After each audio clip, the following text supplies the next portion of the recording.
Buy Sri Lanka's best internet package for online learning and online working with many amazing offers. Call 1212 for more information. Sri Lanka Telecom.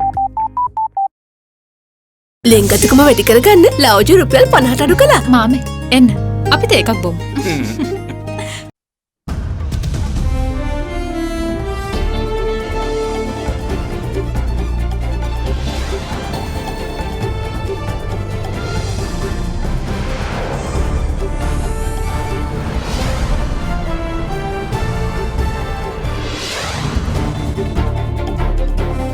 Tonight, malicious reports. District Court slaps Sirasa TV's News First with an enjoining order in defamation case filed by George Stewart Health. Something fishy. Is the Commission told of millions withdrawn via cheques from Batty campus accounts, with the Bank of Ceylon only informing the central bank after the Easter attacks? Back to school. Attendance low after schools reopen for grades 6 to 13 students today. The strategy that we adopted, it was a success. Unimpressed. Planters express concerns of a budget proposed 1,000 rupee daily wage hike. We have to get into a productivity-based wage model because the prices what we are getting is fluctuating. All that and much more coming up on First at 9. This Monday, the 23rd of November, 2020. Nava sunlight sakura. Then Dikukal pavathina sakura mal suandin. From AdaDerana, this is AdaDerana First at 9. Live from Studio 24 in Colombo. Good evening and welcome to First at 9. I'm Dhamike Naika. Let's start with your local stories. Now, the Colombo District Court has issued an enjoining order against news outlet Sirasa News First when a defamation case filed by George Stewart Health Private Limited was taken up for hearing today. The plaint refers to what it termed were several false and defamatory news segments telecast by Sirasa News First this month, targeting the company and its chairman over COVID-19 rapid antigen test kits imported by the company. 2 billion rupees in damages is also sought in the process. Following today's enjoining order, the news outlet has been prohibited from defaming George Stewart Health, its chairman and its key officers in any manner and in any forum whatsoever. A plaint was filed in the Colombo District Court today by George Stewart Health Private Limited against the MTV Channel Private Limited owned Sirasa News First news outlet. The plaint sought the issuing of an enjoining order against Sirasa News First from broadcasting defamatory news pieces targeting George Stewart Health. The plaint referred to several false and defamatory news segments telecast by Sirasa News First on the 11th, 13th, 16th and 19th of November, referring to the import of COVID-19 rapid antigen test kits by the company. When the case was taken up today, the George Stewart legal team listed out repeated instances of what it termed mischievously fabricated and factually incorrect news designed with malice to mislead the public and thereby defame George Stewart Health as well as the chairman of George Stewart and Company. George Stewart Health also pleaded that at all times the defendant had acted with mala fides, with express malice against them unlawfully and in violation of its rights. The plaintiff claims specifically that the said malice emanates from a long-standing rivalry between the media houses led by George Stewart's and Derana chairman Dilip Jayavira and Capital Maharaja chairman Rajendram Raja Mahendran. Following this, the Colombo District Court issued an enjoining order against MTV Channel Private Limited after considering the facts filed by George Stewart Health Private Limited over the defamatory news reports broadcast on its primetime news telecasts targeting the company and its chairman Dilip Jayavira. In its plaint, George Stewart Health Private Limited has also claimed damages amounting to 2 billion rupees.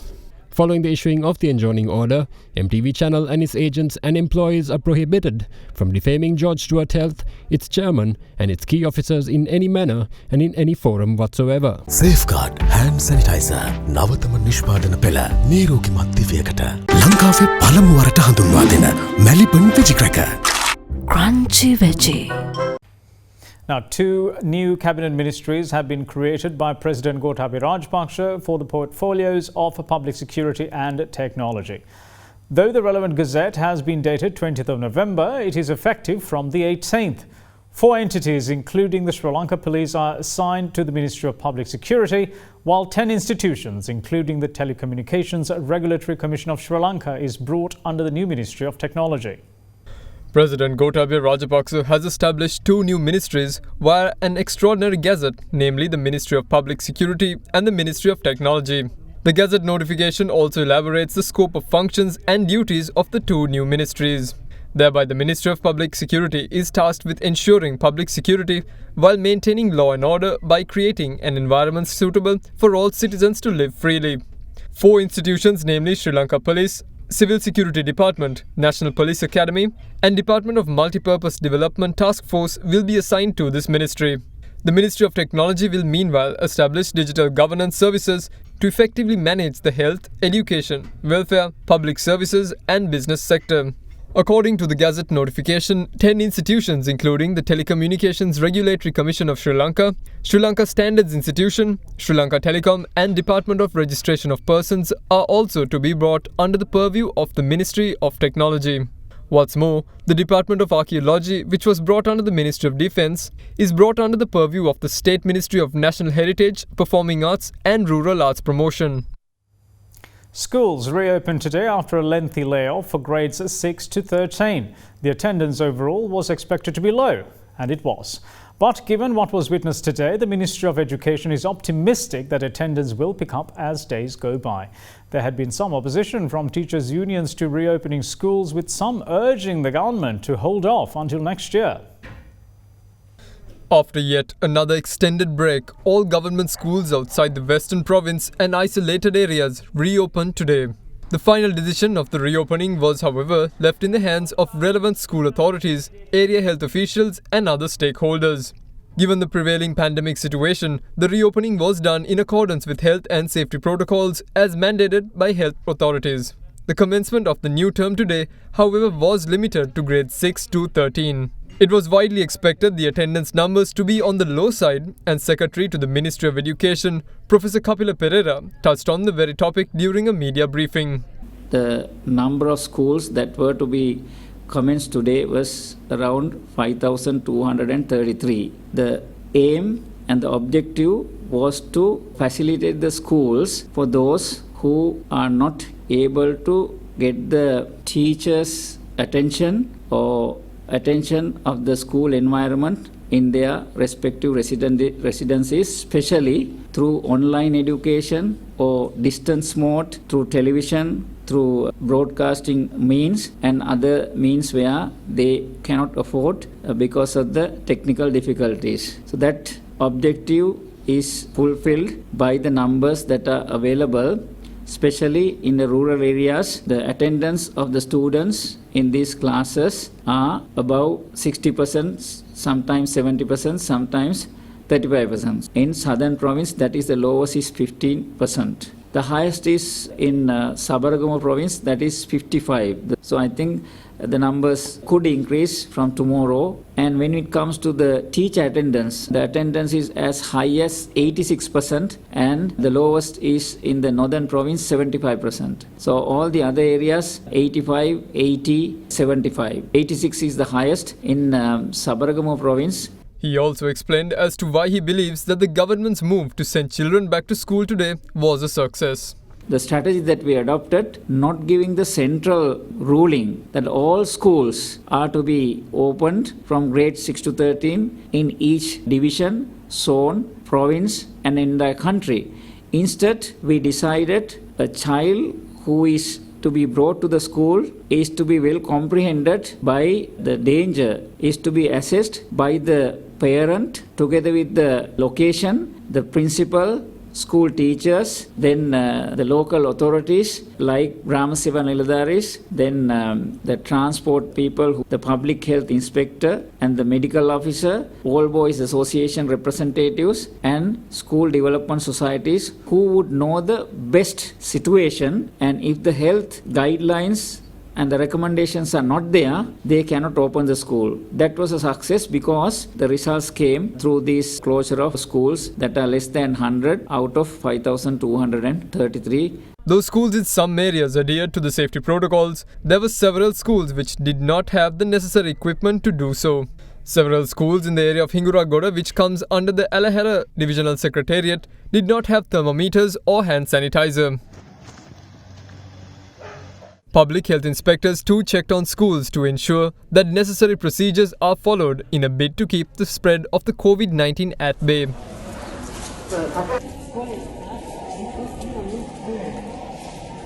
Meanwhile, schools in risk areas in the Kurunegala district did not open today, with the governor of the northwestern province, Raja Kollure, saying that those schools will be open next week. Though the government insists that it is safe to reopen schools, teachers, unions and associations say otherwise and oppose the move. They say given the low numbers of attendance at schools today, the government schools reopening move is a failure and calls for a more systematic plan for the reopening process. Now, the Colombo district continues to remain the worst hit by the country's COVID-19 second wave, with 121 new cases and 4 deaths just yesterday. The new cases were among 400 reported throughout the island, with health authorities reporting an increase in the Kandy and Nuwara districts.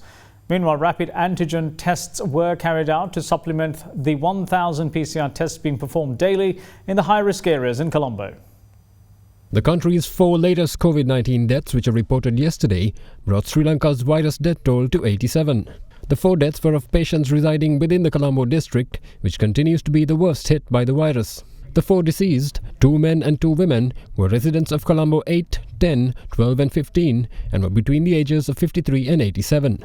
Their causes of death have been confirmed as pneumonia and other respiratory ailments exacerbated by the COVID-19 virus. These new deaths bring the death toll in the month of November alone to 67, an indication of the increased virulence and danger posed by the current virus strain. Meanwhile, the committee of experts appointed to study the issue of COVID-19 burials has informed the Secretary to the Ministry of Health to continue with its cremation-only policy until its studies are completed and the final report is submitted. Meanwhile, out of the 400 infected persons identified across the island yesterday, the Colombo district accounted for the highest number of cases with 121.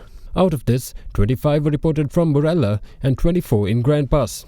Further, 112 cases were reported from the Gampar district, with a rise in cases observed in the Kandy and Nuwara districts with 27 and 16 new cases respectively. Out of the 16 cases detected in Nuwara yesterday, 7 were reported from the Maskelia area alone, with 4 of them from a single family. Health authorities say that the family had contracted the virus from relatives who visited them from Colombo during the Deepavali festival. The other districts reporting new cases were Kurunegala with 9, Badula with 5, Kalutara with 2 and 1 each in the Polonnaruwa, Puttalam, Ratnapura, Kegol, Matale, Trincomalee and Monaragala districts. Foreign arrivals accounted for 9 new cases, while the remaining 92 were designated among the others category. With that, testing too has been ramped up within the Colombo city limits, with rapid antigen tests too being used in addition to the 1,000 daily PCR tests being performed on residents. Residents who were rapid antigen tested by a mobile laboratory in Maligawatha this morning received their test results in a very short time.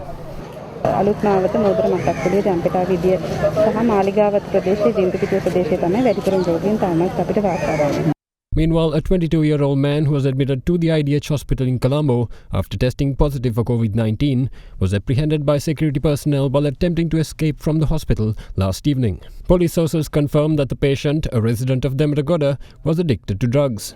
With that, the total number of COVID-19 patients identified in the country to date has now exceeded the 20,000 mark. This includes 14,497 patients who have recovered and left treatment centres and 5,587 still receiving treatment. Meanwhile, the isolation of the Borella, Velampitia, Colombo Fort and Slave Island police areas in the Colombo district from 5 a.m. this morning. However, the Banathamulla Gramalindadari division in the Borella police area and the Wakanda Gramalindadari division in the Slave Island police division still remain under isolation. In addition, the isolation of the Kadawatha and Jayala police areas in the Gampar district have also been lifted as of 5 a.m. today. Meanwhile, steps have been taken to isolate 7 Gramalindadari divisions, including Atalugama West in the Kalutara Bandaragama police division from yesterday. We will see you shortly. Stay with us.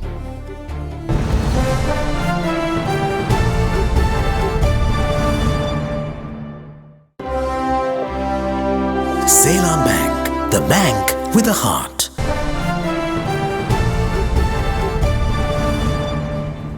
Welcome back. You're watching First at 9. Now, numerous questionable transactions had taken place involving a bank account of the controversial Batticalow campus linked to MLAM Hizbullah. The Presidential Commission heard that the Compliance Division of the BOC's main branch had not communicated considerable withdrawals made from the account in question to the central bank in time. Former manager of the Bank of Ceylon's Kolpiti branch, Champa Kumari Kannankar, gave evidence before the Presidential Commission of Inquiry probing the Easter Sunday terror attacks today. She told the Commission that there are two mobile accounts by the name Batiklo Campus and another by Zia at the Kolpiti branch of the Bank of Ceylon. The witness said that MLAM Hizbullah and Ahmed Hiraz Hizbullah were noted as authorised officers in the account opened in 2016 as Batiklo Campus College Private Limited. She added that in 2019, the name MLAM Hizbullah was removed from the list of authorised officers and the name Hifaz Hizbullah was added instead. What's more, the account has received over 3,640 million rupees in foreign transactions on 7 occasions. In all 7 instances, an individual named Abdullah Al-Jafari in Saudi Arabia had deposited the money. The witness also noted that there had been many occasions when funds were withdrawn via cheques amounting to over 1 million rupees. The chairman of the commission asked the former manager of the Bank of Ceylon's Kolpiti branch, quote, "Under the norms, if a sum amounting to over 1 million rupees is being withdrawn, the central bank has to be notified. Was the central bank informed of this questionable transaction?" unquote. The witness replied, quote, "It has not been reported to the central bank. I informed of this to the compliance division at our main branch, but the central bank has not been notified by the main branch.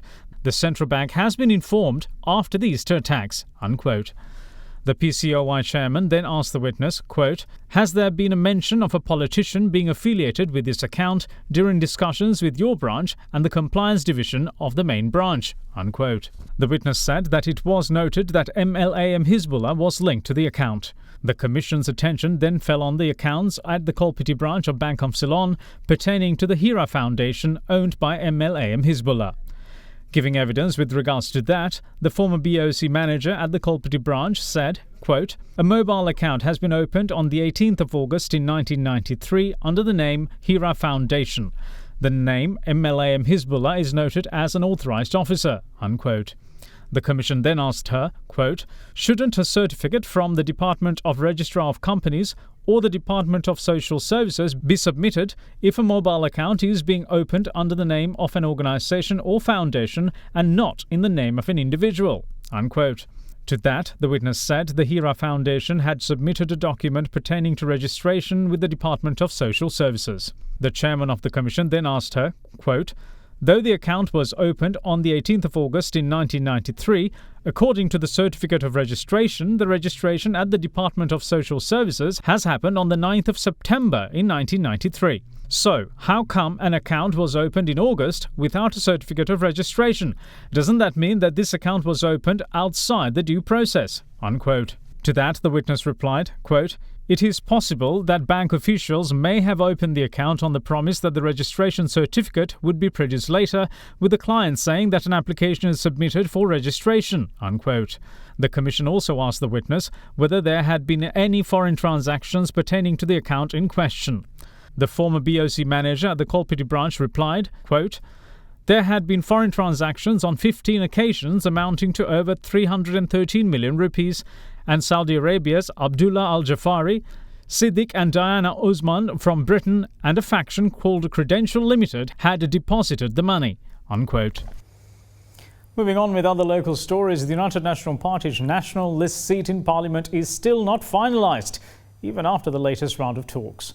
It is reported that party leader Ranil Wickremesinghe had declined to take the parliamentary seat when members of the party proposed his name for the position.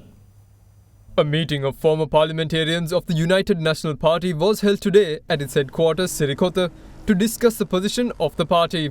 During the talks chaired by the UNP leader Ranil Wickremesinghe, his own name has been proposed for the party's national list seat in Parliament. It is, however, reported that the former Prime Minister declined the invitation and had put emphasis on nominating a youthful member of the party for the position. In the meantime, General Secretary of the party, former MP Akila Viraj Karyavasam, has resigned from the post. නෑ ඒ ගැන තන් සාකච්ඡා කරගෙන යනවා අපි ඒක හරි වෙලාවට තීන්දුව ගන්නවා ඒ ගැන. නායකතුමා තීරණයක් ගන්න ඕනේ එතුමා යනවද නැද්ද කියන දේ. එතුමාගේ තීරණය වෙනකන් තමයි දැන් අපි ඉන්නේ. මං හිතන්නේ හෙට අනිද්ද වෙනකොට එතුමා ඉතින් අපිට තීරණයක් දෙයි. රනිල් වික්‍රමසිංහ මහත්මයා පාර්ලිමේන්තුව නියෝජනය කළ යුතුයි කියලා සියලු දෙනා පිළිගන්න කාරණයක්. ඒ සඳහා යන කාලය කුමක්ද කියන එක තමයි තියෙන ප්‍රශ්නේ. නමුත් එතුමා අනිවාර්යයෙන්ම පාර්ලිමේන්තුවට යන්න යුතුයි. අනිවාර්යෙන් නායකතුමා පාර්ලිමේන්තුව නියෝජනය කරනවා.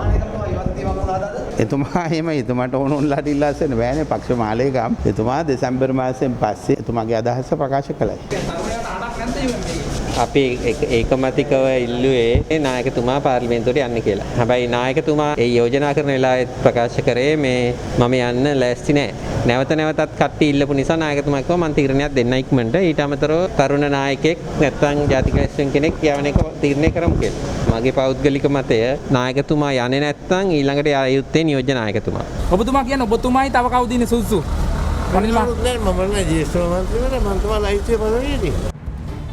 We will see you shortly after this break. Bear with us.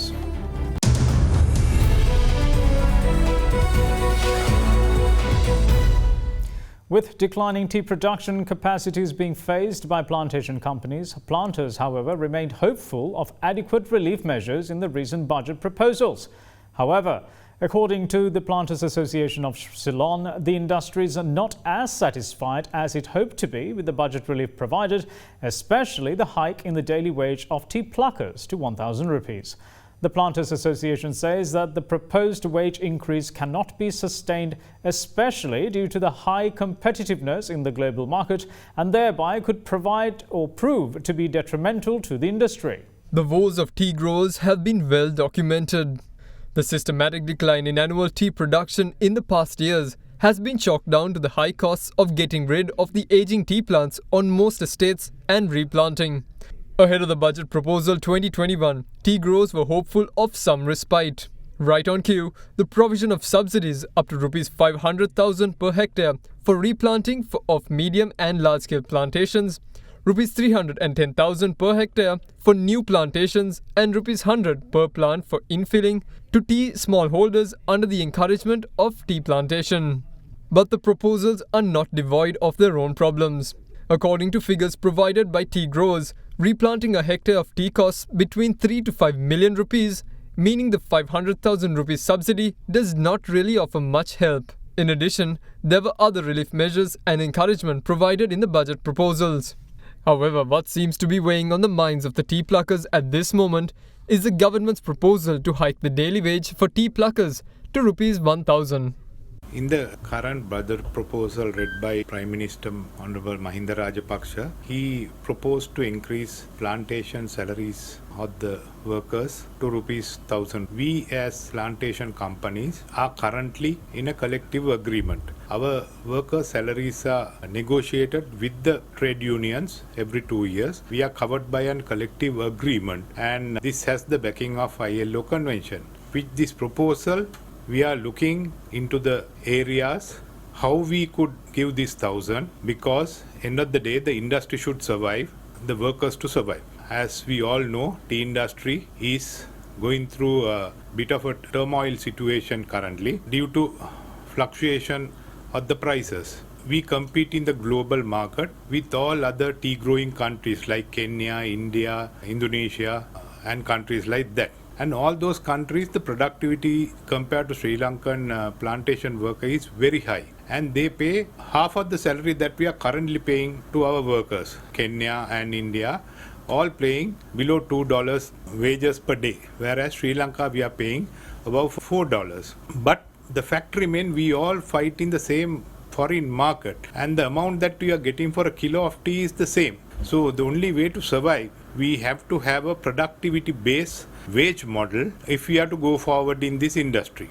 If you don't do that, it will be very detrimental to the tea industry. As an industry, it will collapse because there's a limit that the wages could be paid to workers compared to the amount of money that we get. We have to earn out of the tea, and only these wages could be paid. What I have to tell right now, we are currently willing to discuss with the government how we could pay this 1,000 rupees. We have never said that we can't pay this 1,000 rupees wages, because it has to be paid in a meaningful manner where productivity is embedded into the system. Currently, the tea smallholder sector pays on this productivity model and they are very successful. They pay 30 rupees per kilo and the people can earn as much as they like by increasing their productivity. We are also proposing a productivity based wage model to our workforce also if we are to sustain in this industry. In simple, we have to get into a productivity based wage model because the prices what we are getting is fluctuating and we can't demand more than what the other countries get, and also we have to be very competitive in the prices. So therefore, the way that we can go forward is a productive wage model,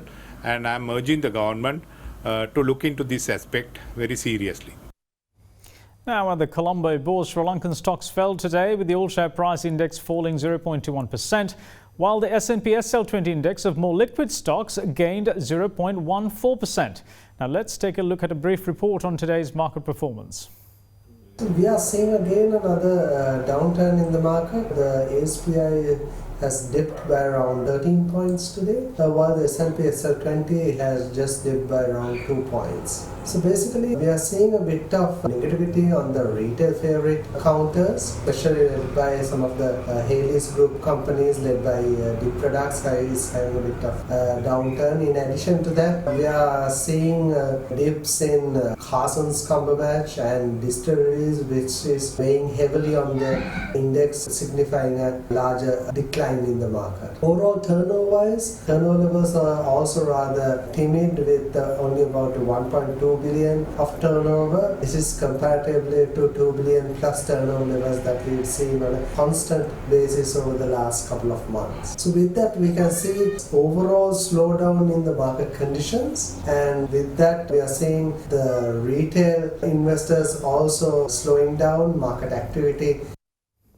Now taking a look at the currency market, the Sri Lankan rupee ended stronger at 185 rupees and 10 to 30 cents to the US dollar today, after closing at 185 rupees and 50 to 80 cents on Friday. Now here's a look at how the Sri Lankan rupee traded against other major currencies during the day.